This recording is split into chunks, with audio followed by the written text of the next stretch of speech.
capítulo de número 9, livro do Êxodo, capítulo 9, nós vamos ler do versículo de número 1 até o versículo de número 7. E eu gostaria de pedir a você, se alguém na igreja estiver sem a Bíblia, se dê uma olhada, se tiver alguém aí, ou se essa pessoa estiver com dificuldade de encontrar esse texto, você se aproximar desta pessoa e mostrar para ela onde nós vamos estar lendo, em nome de Jesus, tá bom? Livro do Êxodo, capítulo de número 9, versículo 1 ao versículo 7, diz assim: Depois o Senhor disse a Moisés: Entra a Faraó e diz-lhe: Assim diz o Senhor, o Deus dos Hebreus: Deixa ir o meu povo para que me sirva, porque se recusares deixá-los ir, e ainda por força os detiveres, eis que a mão do Senhor será sobre o teu gado, que está no campo, sobre os cavalos, sobre os jumentos, sobre os camelos, sobre os bois e sobre as ovelhas, com pestilência gravíssima. E o Senhor fará separação entre o gado dos israelitas e o gado dos egípcios, para que nada morra de tudo o que for dos filhos de Israel. E o Senhor assinalou certo tempo, dizendo: Amanhã fará o Senhor essas coisas na terra. E o Senhor fez essas coisas no dia seguinte, e todo o gado dos egípcios morreu. Porém, do gado dos filhos de Israel não morreu nenhum.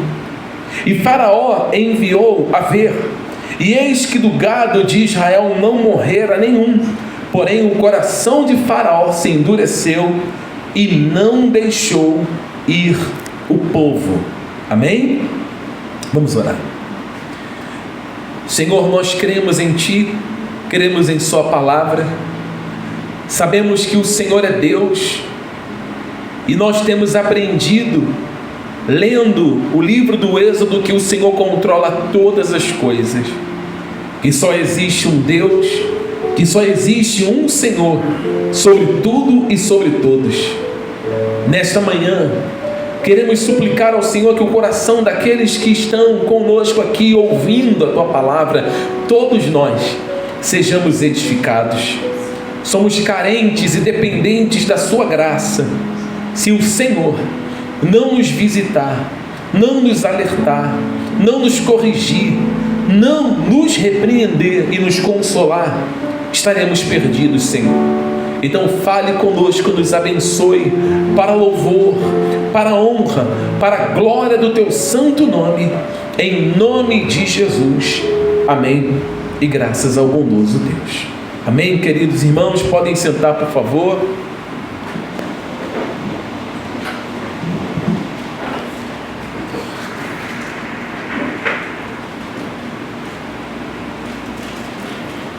As dimensões e o conhecimento de Deus, às vezes é muito raro na mente do ser humano. O homem, dentro da sua limitação, ele acaba não tendo a verdade que as Escrituras nos traz sobre a grandiosidade de Deus. Olhando para autoridades, principalmente como esta autoridade que a palavra tem nos apresentado como uma autoridade, uma representatividade muito grande diante dos egípcios, que é Faraó, parece que esse homem tem poder, e na verdade ele tem poder sim, mas o seu poder é só diante de outros homens como ele, de pó, de cinzas, de ossos e carne. Mas quando a autoridade de Faraó é comparada à autoridade de Deus, ela desaparece completamente.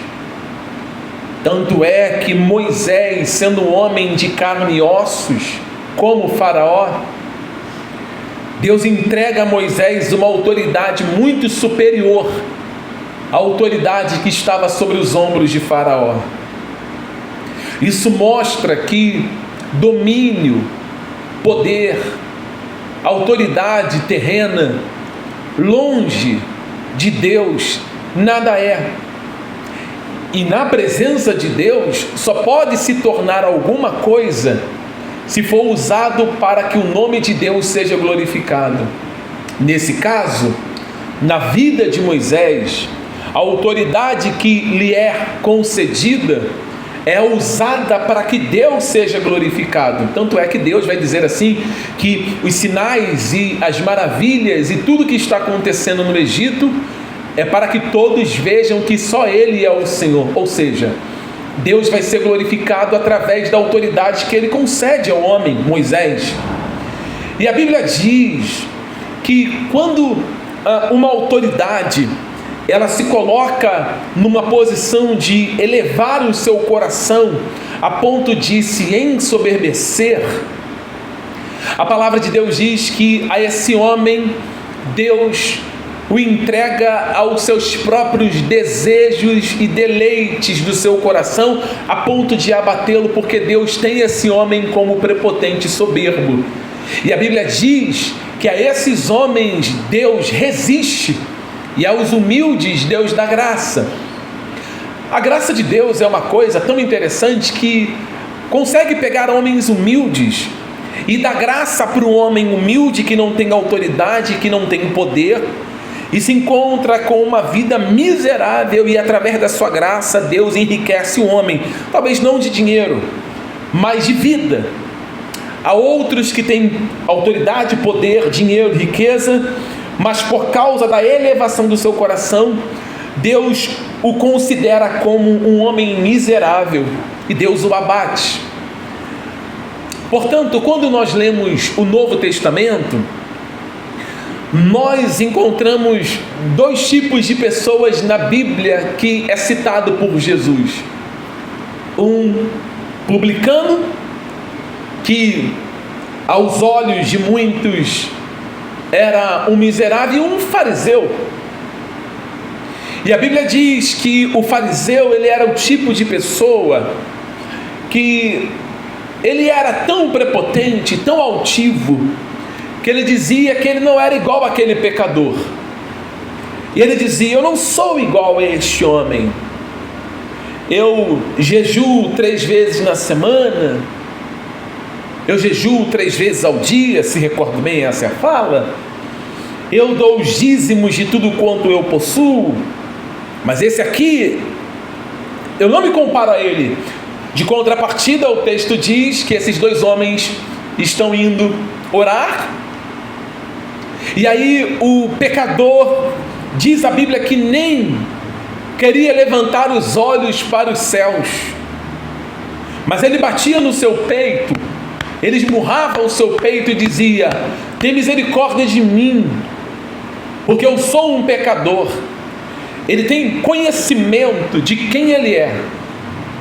Geralmente, quando nós não reconhecemos quem nós somos diante de um Deus grandioso, a soberba, ela já está muito mais do que inundada sobre a nossa vida. Nós precisamos em todo momento reconhecer Deus como Senhor absoluto de todas as coisas, e era isso que Faraó não reconhecia. Faraó só reconhecia um único Deus, o Ra, o Deus Sol e outras entidades menores, e ele se auto-intitulava como o próprio Deus.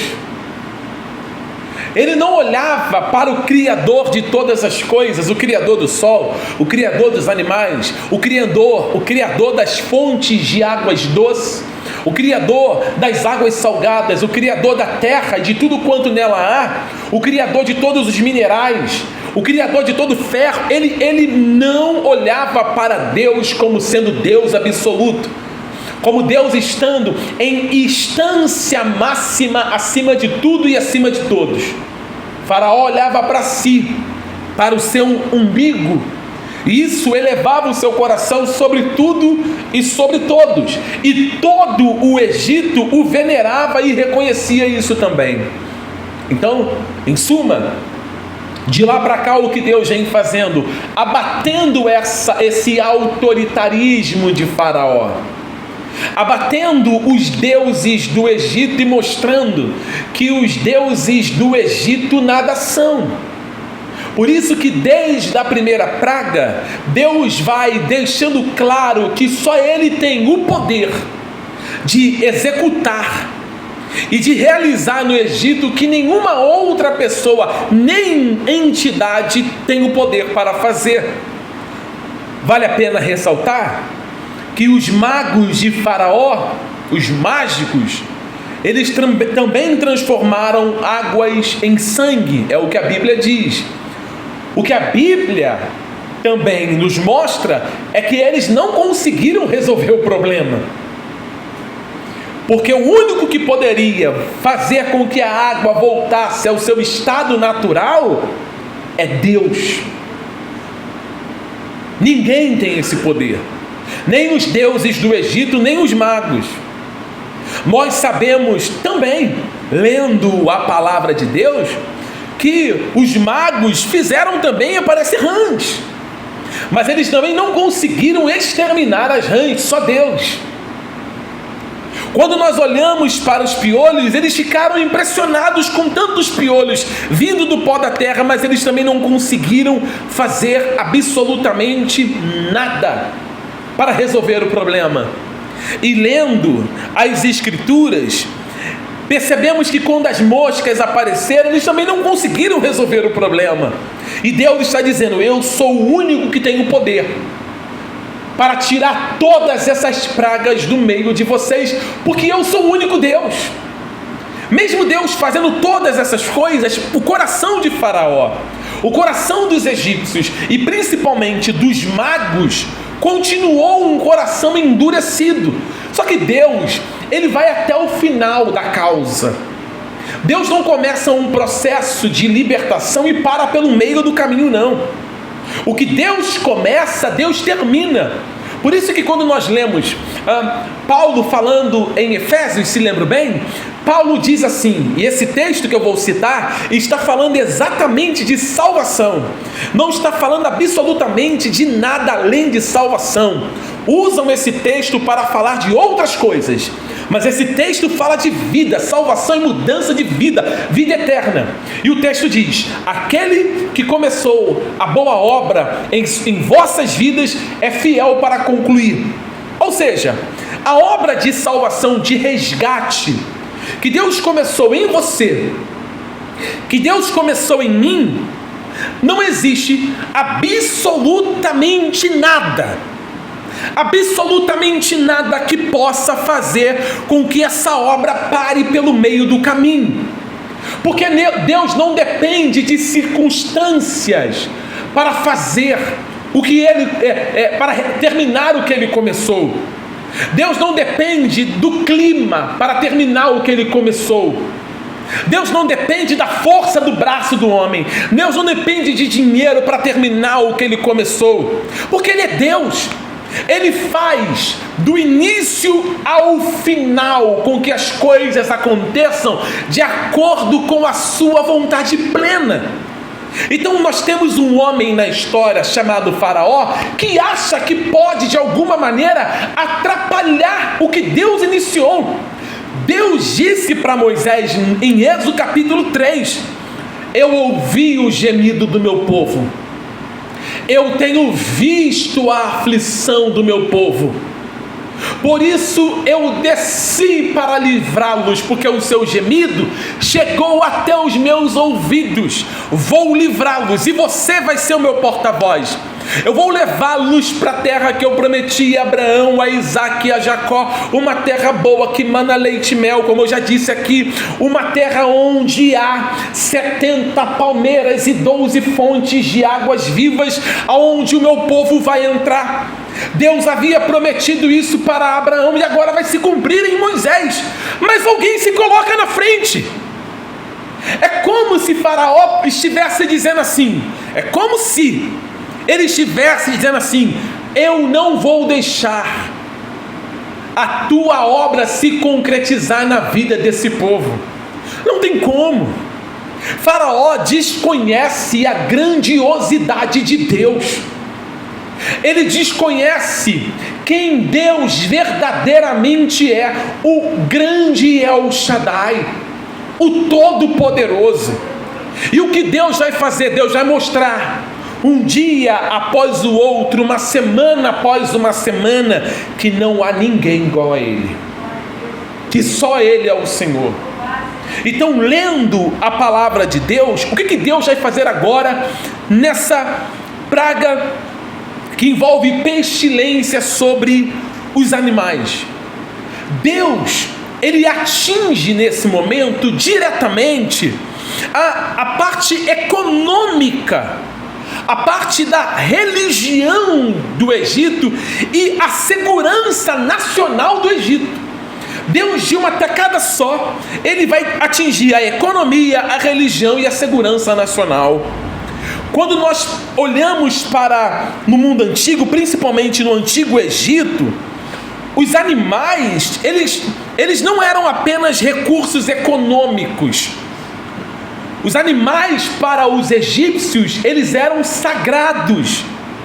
Então o Egito, ele possuía um sistema religioso profundamente ligado à natureza, a parte envolvendo a pecuária e envolvendo a agricultura. Eles tinham uma parte tão ligados à pecuária e à agricultura que eles endeusavam aquilo que nascia da terra, eles atribuíam a entidades. A força dos animais, eles atribuíam também a entidade.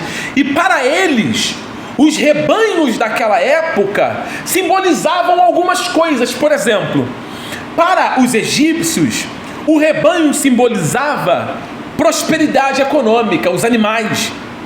Para eles, os animais simbolizavam fertilidade e continuidade da vida. Para eles, os animais representavam proteção divina e estabilidade social. Então, quando Deus, Ele diz que vai tocar nos animais, quando Deus diz que os animais serão atingidos com pragas, o que Deus está fazendo é atingindo diretamente o que representava para os egípcios uma adoração a um tipo de entidade. Por exemplo, o boi. Quando nós lemos a história desses animais e as suas representatividades perante o Egito para a idolatria, o boi, que era chamado de Apis no Egito, ou o touro, como eles chamavam também, ele era considerado a manifestação viva de divindade chamada de Mênfis, que representava força, fertilidade e poder real. Então, quando Deus atingiu os touros do Egito, os bois do Egito, Deus estava atingindo a força, Deus estava atingindo a fertilidade e o poder real. Deus estava, em outras palavras, removendo, abatendo a força desse Deus Apis, destronando a fertilidade desse Deus a qual os egípcios acreditavam que era entregue a eles. E uma outra coisa, havia um outro deus ou deusa chamada de Hathor. Essa era chamada de deusa vaca, que era ligada à maternidade, à fertilidade e à alegria. E esse gado simbolizava a nutrição e a vida, ou seja, os egípcios olhavam para o touro e olhavam para a vaca e atribuíam a esses deuses toda força, fertilidade e também poder real. Olhavam para a vaca e encontravam ali, simbolizavam esses animais, uma nutrição e uma vida prolongada. E há um terceiro ponto muito interessante, é que esses animais também mostravam que a economia do Egito era sustentável. Deus não está simplesmente tirando a força, tirando a fertilidade, tirando a nutrição, tirando o apoio de vida, Deus também vai atingir a economia nacional. Então o Egito era uma potência na agropecuária. Quando você olha para essas cabeças de gado que existem lá na terra do Paraná, no Rio Grande do Sul, no Mato Grosso, em Rondônia, quando você olha para o sertão, em muitos lugares que são bem, que há muita água potável em alguns lugares, e você vê aquela montoeira de cabeça de gado, mais de 100 mil cabeças de gado, 50 mil cabeças de gado, uma monstruosidade de animais. Você olha e você fala, nossa, esse homem deve ser muito poderoso. Dali se extrai muito leite, dali se exporta muita carne, dali se exporta uma grande quantidade, não é pouca quantidade não, de couro e etc. Então o Egito economicamente é uma potência. A quantidade de animais, a quantidade de bois e vacas, de camelos que há no Egito é enorme. Então os bois que trabalhavam na terra também dava sustento e ajudavam no plantio. Porque eu não sei se você já leu, não vou recordar, talvez seja Levítico, se não for Levítico é Números, mas eu não vou recordar de cabeça. Mas a Bíblia diz, e esse é um texto também de maneira equivocada que muitas pessoas pregam e pregam errado, quando se trata sobre o jugo desigual. Alguém aqui sabe o que é jugo? O que é jugo? Alguém sabe?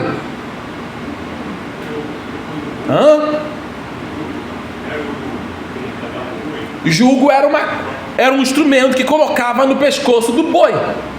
E geralmente o boi ele tinha que trabalhar quando a terra tinha que ser muito arada e era muito grande o território.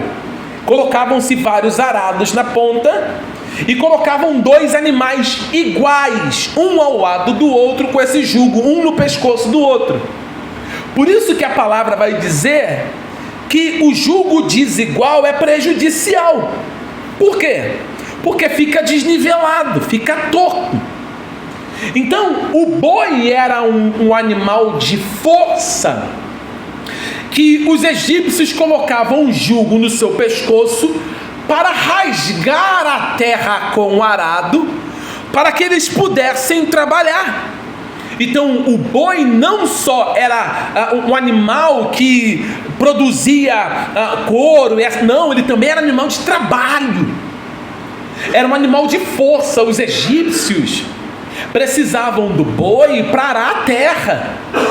Sem o boi, o trabalho ficaria mais pesado, amém, irmãs? O trabalho ficaria mais duro. Alguém que trabalha com computador? Alguém usa o computador para trabalho? Você imagine você tendo que fazer todo o seu relatório. Imagine você tendo que fazer todo o seu TCC na faculdade. Imagine todo o seu TCC. Imagine você tendo que fazer um resumo para a faculdade, para apresentar na escola, tudo na caneta. Você tem que escrever ponta a ponta, escrever de uma forma robusta para fazer a apresentação. Como ficariam os seus dedos? A sua mão? Hoje, rapidamente você senta na tela de um computador e você consegue dar um Ctrl C, não é isso? E vai colando, e cola, joga para cá, joga para lá, e as coisas começam a ser construídas, é mais fácil. Imagine quem trabalha na construção civil, hoje, tem que bater uma laje, sei lá, de 50 metros, é grande, Léo? Mais de 50? É pequena? 500 metros, é grande? É muito grande, aí eu exagerei, né? Uma laje lá, de 400 metros, 300 metros, e você tem ali 50 homens, vamos dizer, 30 homens para bater o concreto. Talvez não dê para bater no dia, talvez não consiga bater tanto saco de cimento, traçar areia, traçar pedra. Hoje é mais fácil. Hoje você contrata uma empresa que ela encosta com um caminhão que vem com uma borracha e joga o concreto todinho em cima de uma laje. É assim ou não é? Então no Egito, o touro, o boi facilitava a vida. Era muito mais fácil, era muito mais cômodo arar a terra com o animal. Imagine na mão, tem que bater com a enxada. Então Deus está indo lá e tirando todo tipo de facilidade do Egito, atingindo esse animal que poderia facilitar a vida para semear a semente. E outra coisa, Deus também vai atingir as vacas. A vaca era a maior produtora de leite.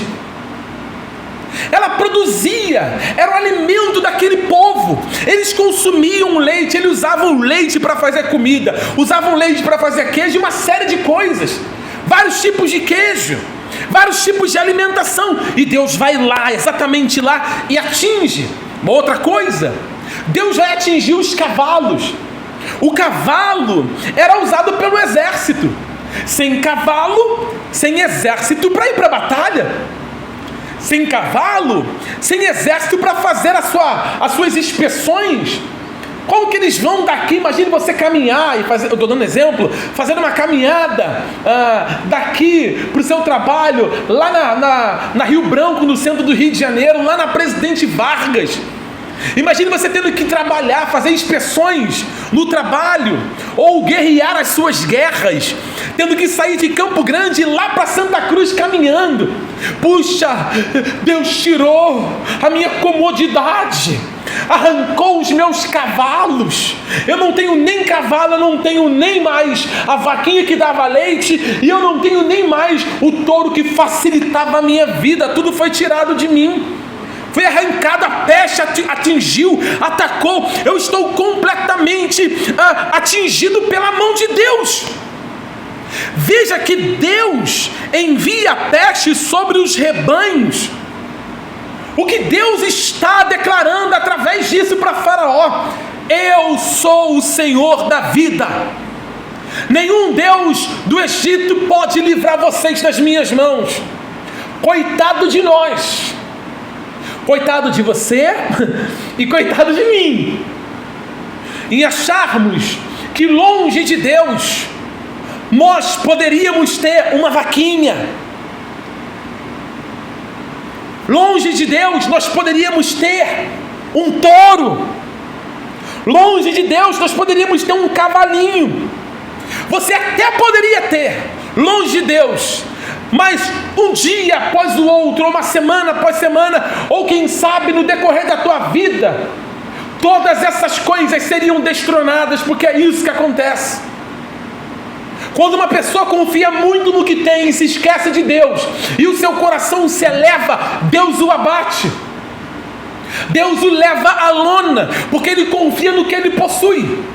Esta foi a proposta de Satanás para Deus a respeito de Jó. Esse homem, ele só te adora, ele só cultua ao Senhor, ele só é temente, ele só se mantém íntegro. Ele só mantém a sua integridade, a sua lealdade ao Senhor, porque também o Senhor o cercaste de todo bem. Ele tem tudo na vida. Dinheiro ele tem, bois ele tem, ovelhas ele tem, cavalo ele tem, os filhos tudo tem saúde, a casa é regalada, a esposa tem saúde, esse homem tem servos, esse homem tem campo, esse homem tem fartura. É por isso que ele te louva. Agora, tira o que ele tem, para ver se ele não vai blasfemar do Senhor. Esta foi a proposta. Eu faço já uma aplicação direta aqui. Você consegue se imaginar, alguém está me ouvindo? Sem um cavalinho, sem um touro e sem uma vaquinha?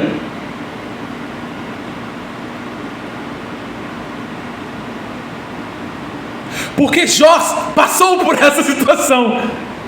E a Bíblia diz que Jó diz assim: Deus me deu. Ele não disse a força do meu braço, a minha sabedoria, o meu intelecto, os meus amigos, a minha influência. Ele disse: quem deu foi Deus. Mas espera lá, ele não trabalhou por aquilo? Trabalhou, mas ele reconhece que foi Deus que deu. Ele, usando nos dias de hoje, ele não estudou para ter aquilo? Sim, mas ele reconhece que foi Deus que deu. Você não teve que fazer um serviço extra para conseguir fazer sua casa, comprar um carro, ter que ir para lá, ir para cá, para conseguir o que você tem. Sim, mas no final das contas, lá na ponta da lança, ele reconhece: foi Deus que deu. Quando você bate no peito e diz assim: o meu braço, a minha sabedoria, a minha inteligência me fizeram adquirir essas coisas, você está implicando diretamente com uma ordem de Deus para que você não tivesse esse pensamento. É só você ler Deuteronômio capítulo 8, está lá. Deus vai dizer para o povo de Israel: eu vou tirar vocês do Egito, vou levar vocês para uma terra que mana leite e mel.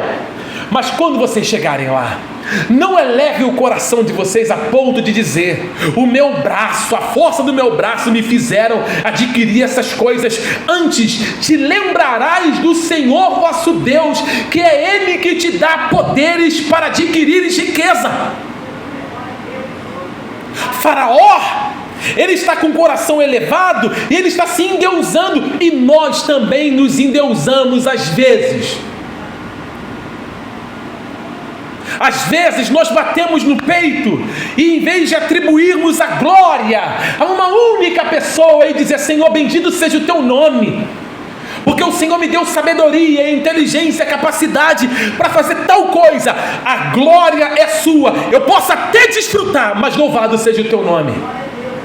Quer comais, quer bebais, quer façais qualquer outra coisa, que tudo seja feito para a glória de quem? De Deus. Nós não podemos nos esquecer disso. E Faraó achava que era ele. Aí Deus fala: tudo bem, você não vai deixar meu povo ir? Você acha que você pode se colocar entre a minha libertação e o meu povo? Você quer ficar no meio? Irmão, não fique entre Deus e outra pessoa. Não queira ser essa barreira, porque Deus não vai perder essa guerra para você. Deus não vai perder. Deus não vai dizer assim: tudo bem, você está entre eu e... Não, irmão, não esteja entre Deus. Não esteja. Não seja você o opositor.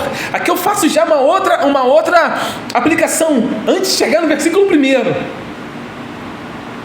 Irmãos, existem homens e existem mulheres que pertencem ao Senhor, que Deus os escolheu para salvar, que são de Deus. E nós às vezes queremos entrar na frente e querer atrapalhar esse processo. Não vai dar certo,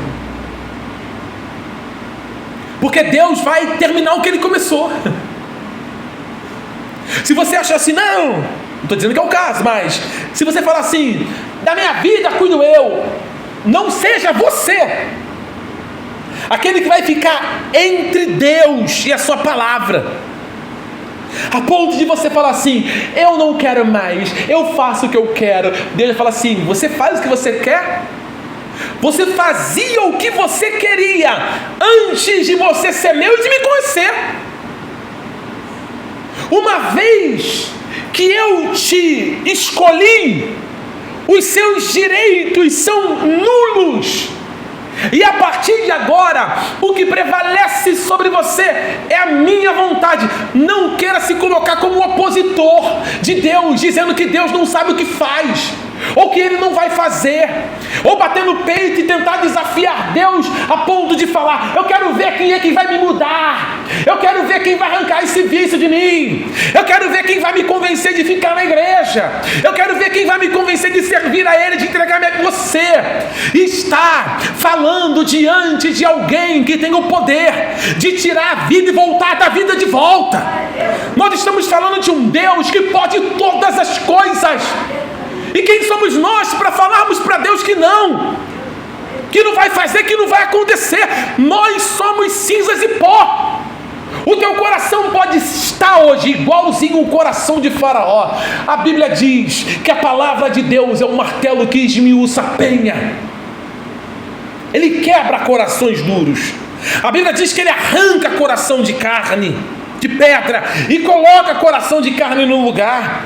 Então Ele ataca aquilo que Faraó achava, depositava sua confiança. Deus ataca diretamente aquilo que eles adoravam, que eles veneravam, que eles tinham como deuses.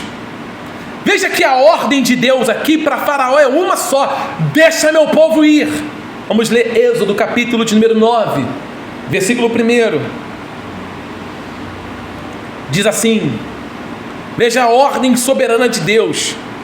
Depois o Senhor disse a Moisés: entra Faraó e dizei-lhe: assim diz o Senhor, o Deus dos hebreus, deixa ir o meu povo para que me sirva. Deus está reafirmando o seu senhorio. Faraó pensa que governa alguma coisa, mas quem governa a história é o Senhor. É Deus que governa todas as coisas. É Deus que tem um controle de tudo. Vamos abrir em Salmos 24, igreja, por gentileza. Salmos 24. Nós vamos ler o versículo de número 1. Salmos 24, versículo 1 diz assim: do Senhor é a terra e a sua plenitude, o mundo e aqueles que nele o quê? Não existe absolutamente nada que não pertença ao Senhor.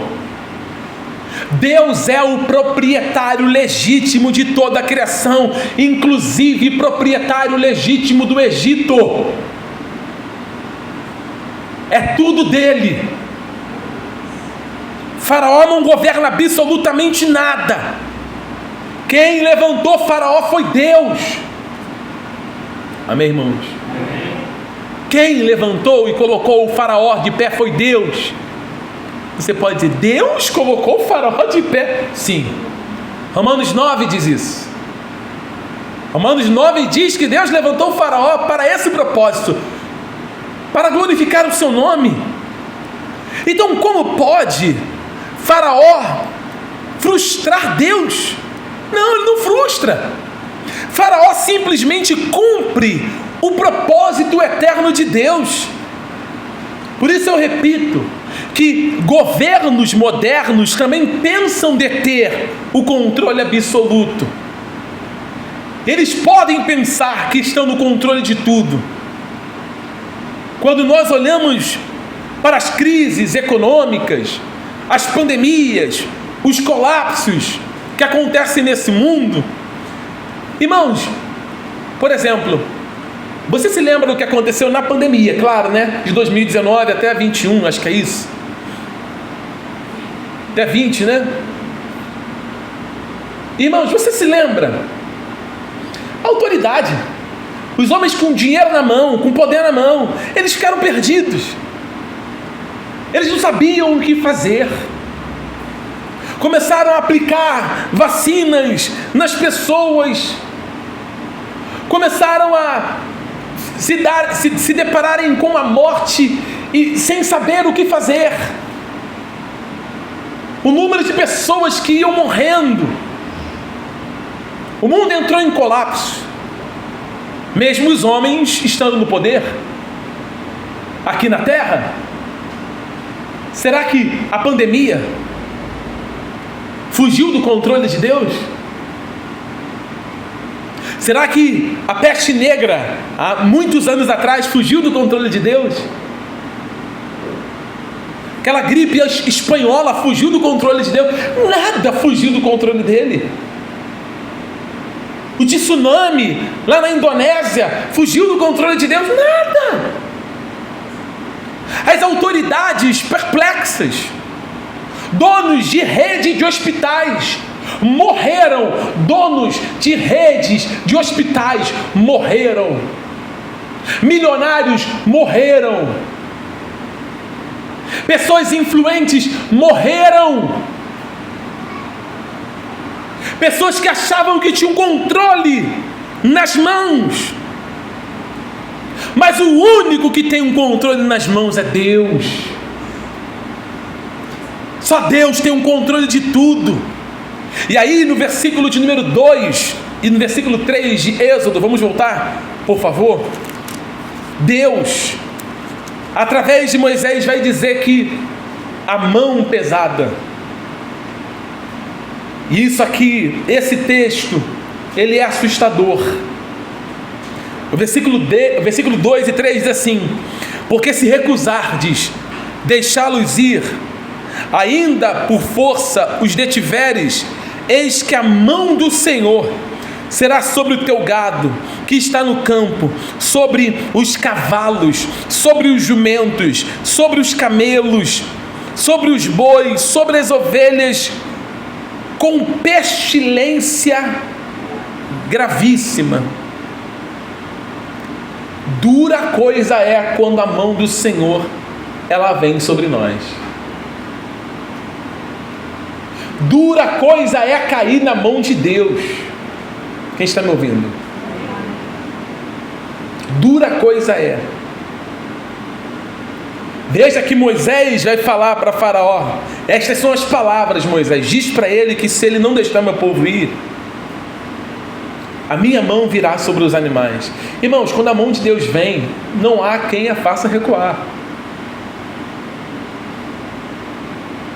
Quando a mão de Deus vem, nós vamos citar, por exemplo, alguns homens. Davi. O rei Davi era um homem segundo o coração de Deus. Mas um dia, o coração de Davi se elevou por causa da grande quantidade de soldados que ele tinha. Ele mandou numerar o povo, e a Bíblia diz que o coração dele doeu. Ele sentiu no seu coração que tinha pecado. Aí Deus vai falar para ele: Davi, pode escolher aí entre essas 3 pragas. E aí Davi, resumindo, diz assim: olha, sabe de uma coisa? Eu não quero cair na mão dos meus inimigos, não. Quero não. Porque os meus inimigos, eles não conhecem o meu limite. Eles vão além, eles vão tirar minha vida. Aí Davi, que sabe, que reconhece o seu pecado, os seus frangalhos, a sua falha, ele diz assim: caia eu na mão do Senhor do que na mão dos homens. Um homem segundo o coração de Deus. Mas quando nós lemos Hebreus capítulo 10, vamos ler? Hebreus 10. Olha o que Hebreus fala sobre cair na mão de Deus. Hebreus capítulo 10.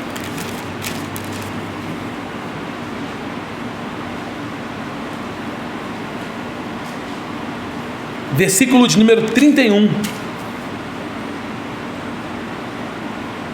Vamos ler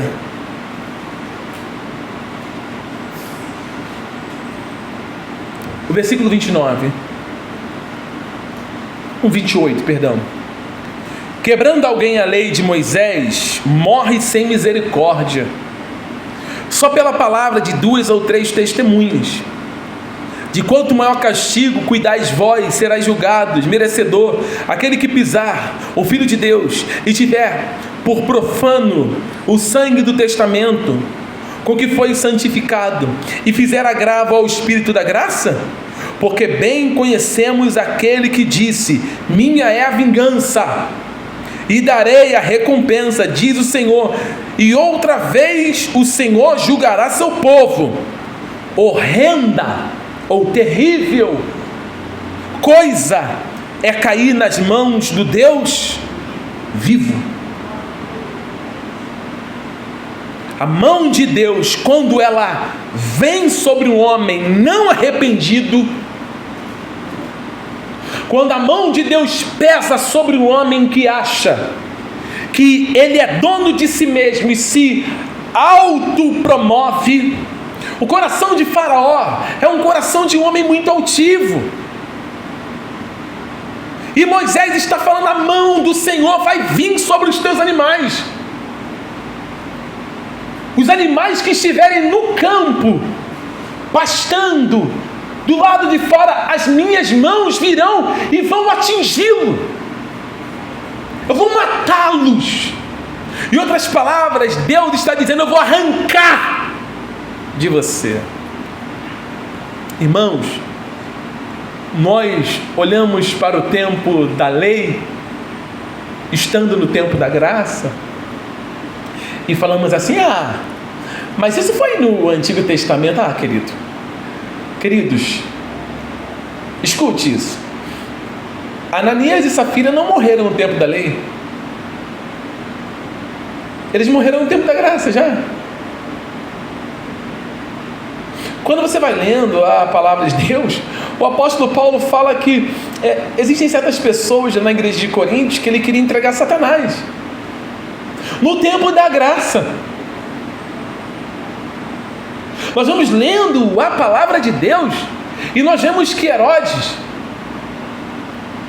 morreu comido de bicho porque não deu glórias a Deus no tempo da graça.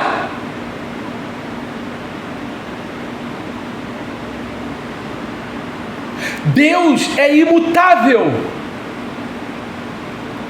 É no tempo da graça que a Bíblia diz que Ele é o mesmo ontem no seu ser, é o mesmo hoje no seu ser, e é o mesmo eternamente.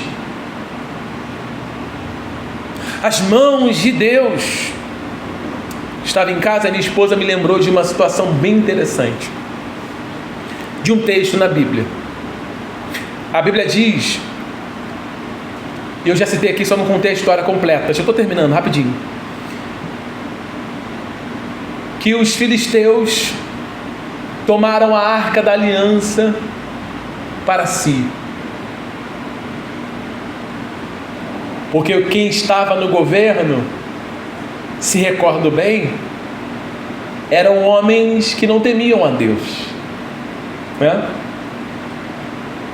O sacerdote Eli e os seus filhos Ofni e Finés. O texto diz que Deus quis matá-los. Deus matou eles, Ofni e Finés. Os filisteus pegaram a arca, levaram e festejaram, né? Festejaram.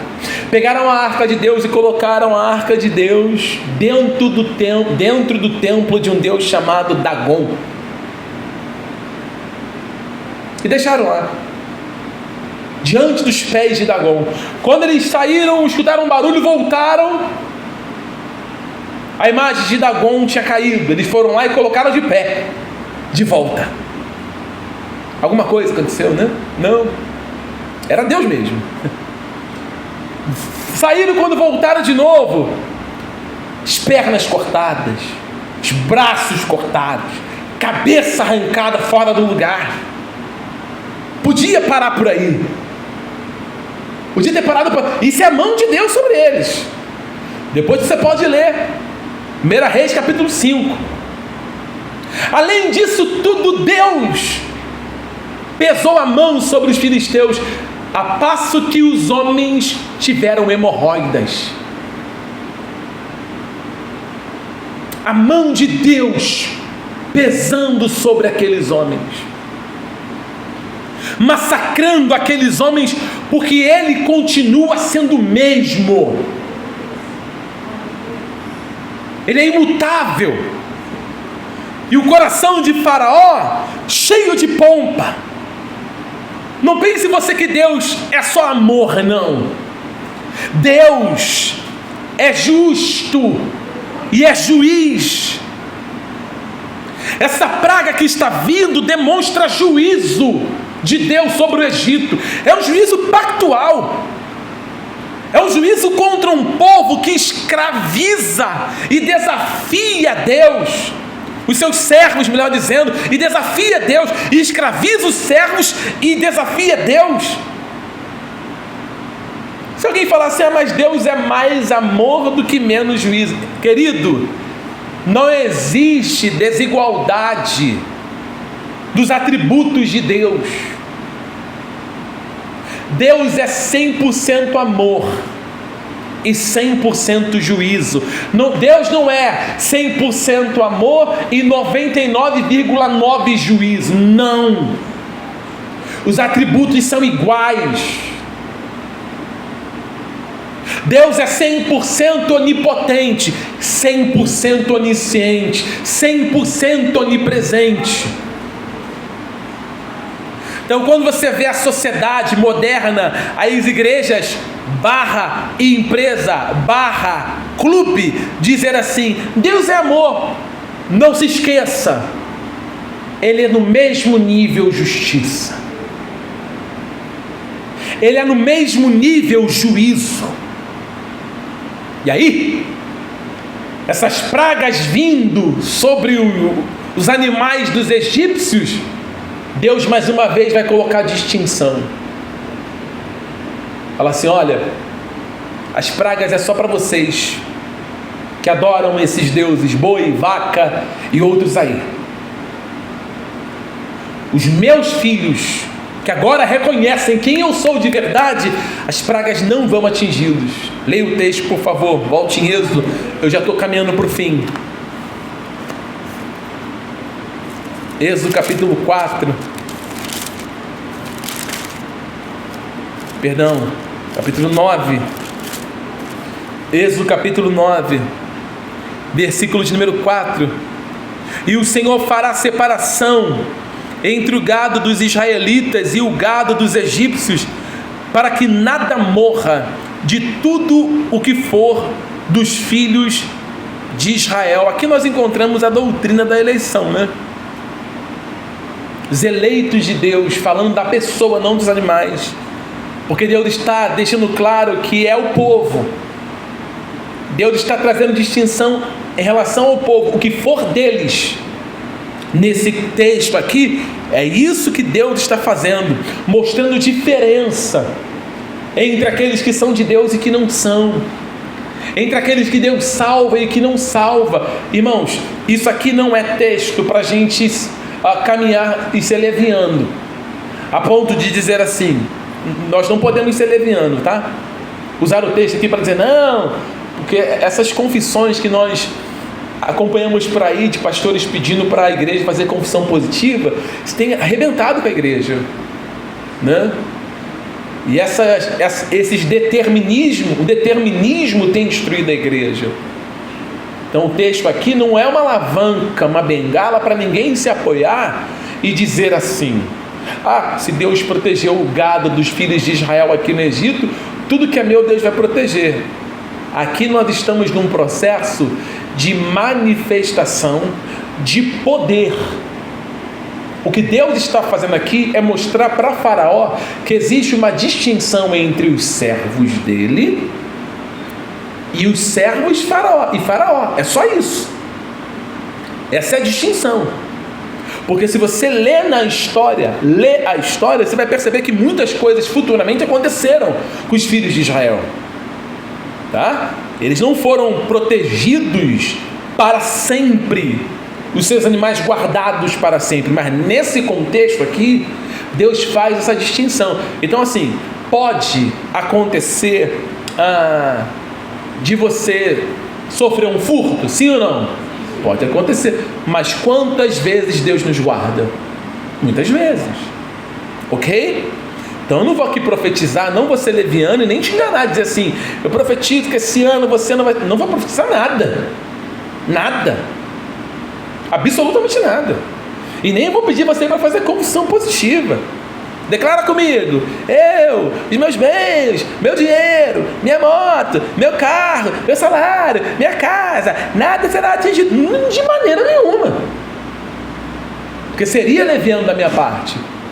Senão nós teríamos que rasgar Eclesiastes capítulo 9, que diz que todas as coisas acontecem igualmente, ao bom e ao mal, ao que sacrifica e ao que não sacrifica. Teria que rasgar esse texto. O que Deus faz é preservar a nossa alma. A nossa alma sim é preservada. Pode tirar tudo da gente, pode arrancar até a roupa do nosso corpo, mas a nossa alma é intocável. É só nós lermos o que está escrito em João capítulo 10, quando Jesus diz claramente: as minhas ovelhas, ninguém as arrebatará das minhas mãos. Então você que pertence a Cristo, isso é que eu posso declarar com todas as palavras. Você é de Cristo, Cristo salva você, você tem essa convicção no teu coração, a ponto de você falar assim: eu sinto paz, porque eu tenho certeza que Cristo me escolheu. Então fique em paz mesmo, porque nada vai nos arrebatar das mãos dele. Então essa preservação aqui de Israel não provém deles, é mérito de Deus, é da graça de Deus. Nós estamos guardados por causa da graça de Deus. Então, em meio à crise global, em meio a tantas coisas que acontecem nesse mundo, o povo de Deus é preservado espiritualmente. Espiritualmente você é preservado. Porque se acabar o dinheiro no mundo, tiver uma crise econômica no mundo, não é só o ímpio que vai sofrer a crise econômica. Se você tiver dinheiro no banco, também vai sofrer. Amém, igreja? Alguém está me ouvindo? Quantos crentes perderam dinheiro na época do Collor? Quantos? Quantos filhos de Deus tinham lá uma reservazinha no Banco do Brasil, na Caixa Econômica Federal? Quantos na época faziam aplicações no Tesouro Direto, emprestava dinheiro para o governo, comprava títulos do governo? Na época, perderam o recurso, sendo servos de Deus. Eu conheço pessoas que, sendo servos de Deus, perderam e nunca mais recuperaram. Mas a alma é intocável. A nossa vida, ela é preservada na pessoa do Senhor Jesus.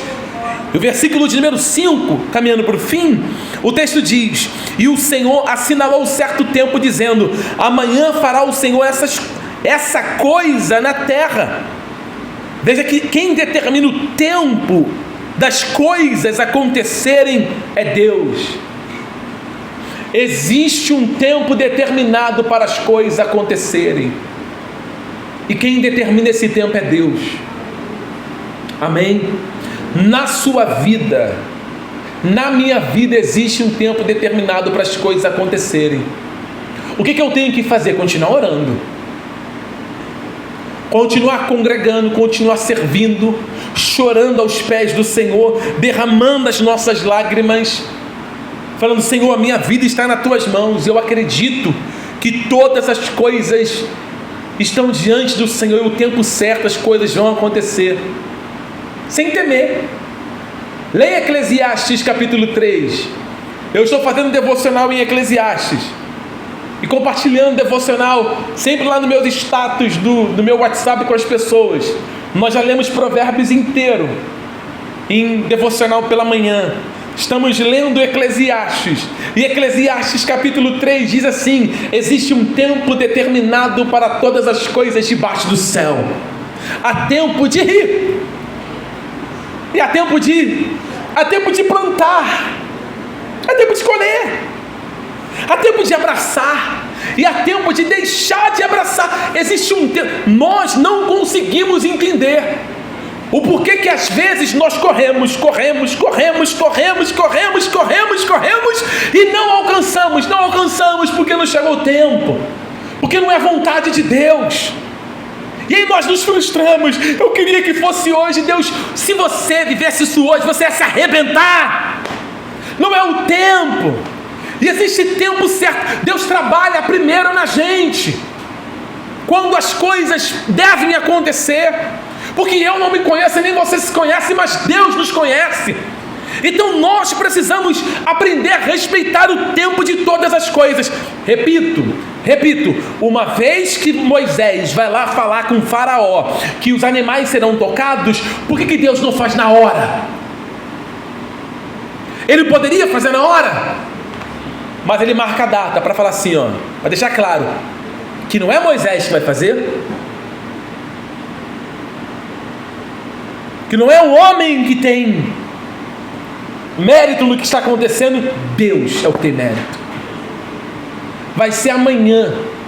Aí eu te pergunto, o que poderia mudar a agenda de Deus? O que poderia mudar a agenda de Deus? Diga para mim, alguma coisa poderia mudar a agenda de Deus? Não. Se sai da boca dele amanhã, é semana que vem? É amanhã. Nada muda a agenda de Deus. Ô Noé, Faz a arca porque vai chover.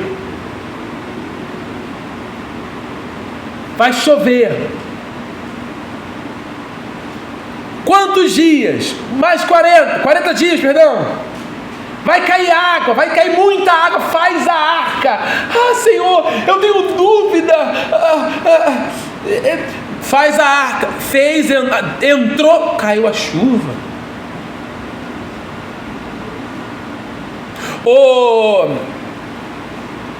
Elias, não vai chover, e não choveu. Tem uns pregadores que eles falam assim: não choveu por causa da palavra de Elias. Ah, não faz isso não.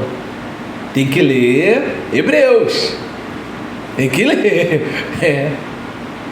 Porque quando você lê Hebreus, está bem claro lá. Se lê Hebreus é Tiago ou Pedro, não recordo.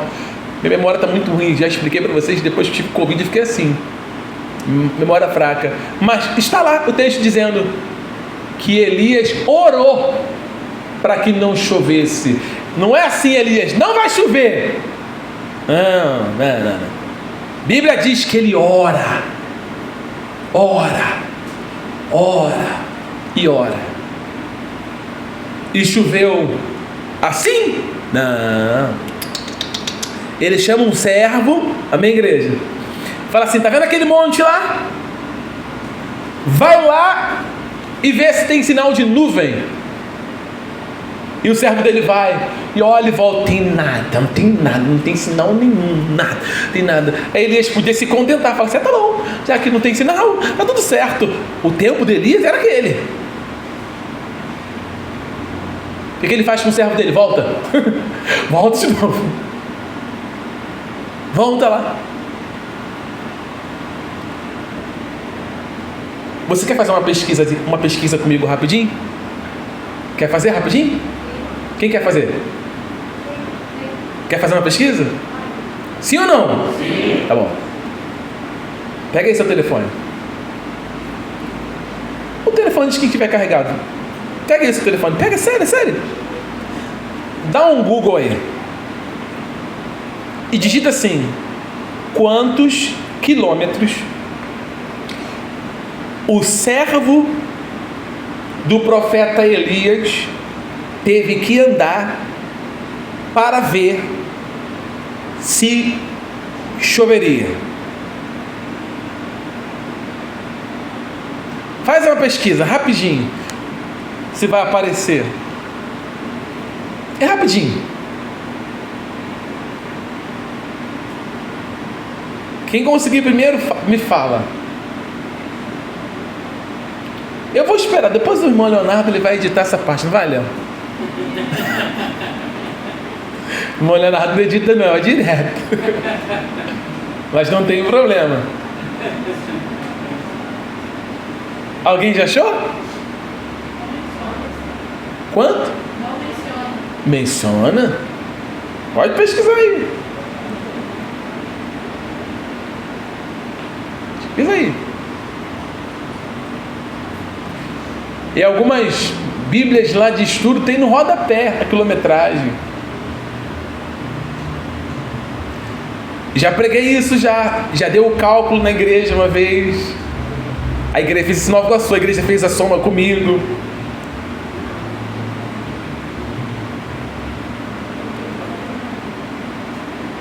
Não conseguiram achar?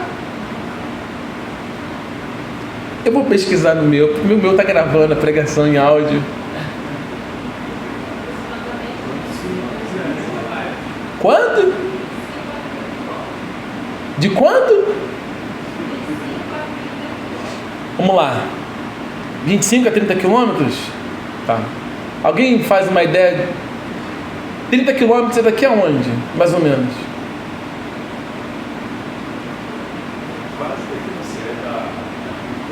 No centro?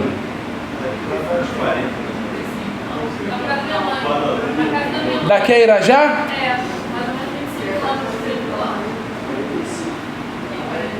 Não, 45 é daqui para Nova Iguaçu, onde eu moro. Então tá bom, daqui a Irajá. Agora eu te faço uma pergunta: quantas vezes o servo de Elias foi? 7 multiplica por 7. 40 quilômetros aí. Faz a conta no telefone.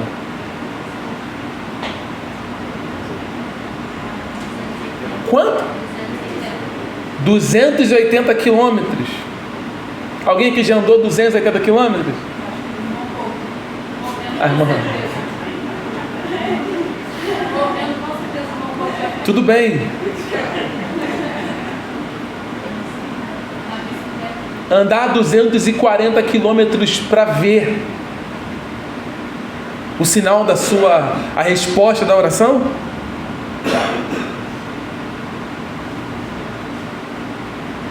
Mais de 200 quilômetros obedecendo. Vamos se colocar como servo do profeta Elias. Alguém está me ouvindo ainda? Você coloque você como servo do profeta Elias. Você indo lá, daqui a Irajá, porque assim, calcula, gente, 40 quilômetros indo.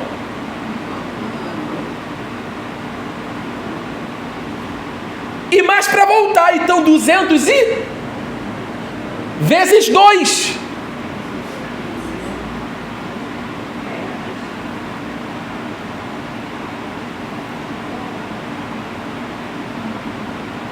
Se coloque você na condição de falar assim: você é o servo, mas é que eu sou Elias. Você falou, irmão Paulo, vai daqui Irajá, sobe no monte e vê se tem alguma nuvem.